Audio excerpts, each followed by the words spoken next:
Bienvenue dans Comprendre la finance, le podcast qui vous aide à lire la réalité derrière les chiffres. On vous parle souvent d'entreprises modernes, collaboratives, décentralisées, où chacun a du pouvoir. Mais dans les faits, qui décide vraiment? Prenons un cas réel, une entreprise où tout le monde pense avoir de l'autonomie, jusqu'au jour où une décision financière change tout. Et si le pouvoir dans l'entreprise n'était pas là où on le croit, mais là où circule l'argent? Le cas Danone quand le pouvoir réel apparaît. Un exemple marquant, Danone et son PDG Emmanuel Faber. Le contexte, que pendant plusieurs années, Danone se positionne comme une entreprise modèle. Mission sociale forte, gouvernance responsable, discours sur l'équilibre entre performance et impact, en interne, une culture de responsabilisation, des managers avec de l'autonomie, une vision partagée de la stratégie. En apparence, le pouvoir est diffus. Le grand basculement à partir de 2019-2020. La performance financière déçoit. La croissance ralentit, la rentabilité est sous pression, et surtout les marchés commencent à douter.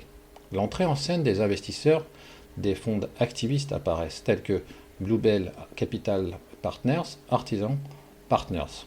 Leur message est clair, la stratégie n'est pas assez performante, la gouvernance doit changer, les résultats doivent s'améliorer. Alors le moment clé, mars 2021.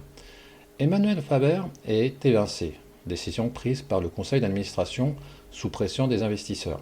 Ce qui frappe, pendant des années, les équipes opèrent, les managers décident, la culture semble participative. Mais au moment critique, le pouvoir réel s'exerce ailleurs.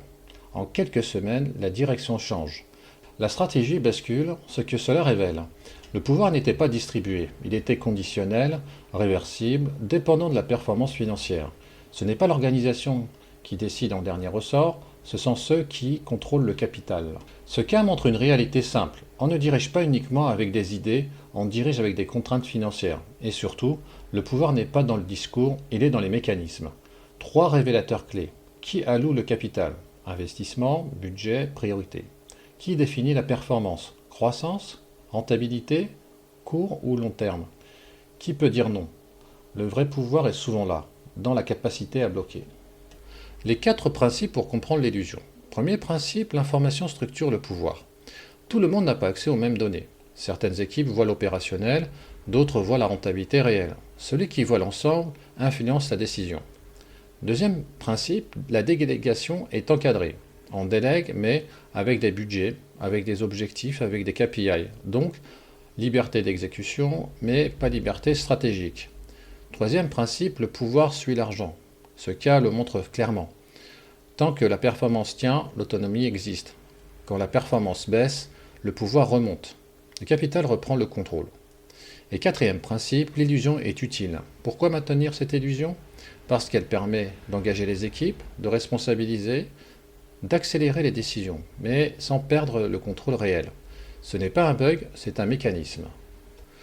En conclusion, le pouvoir dans l'entreprise n'est pas toujours visible. Il ne se lit pas dans l'organigramme, ni dans les discours, mais dans les flux financiers, les décisions d'investissement et les moments de crise.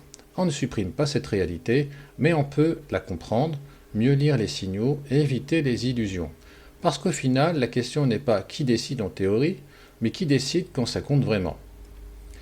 Merci de votre écoute. Si cet épisode vous a été utile, pensez à vous abonner et à le partager. À très bientôt.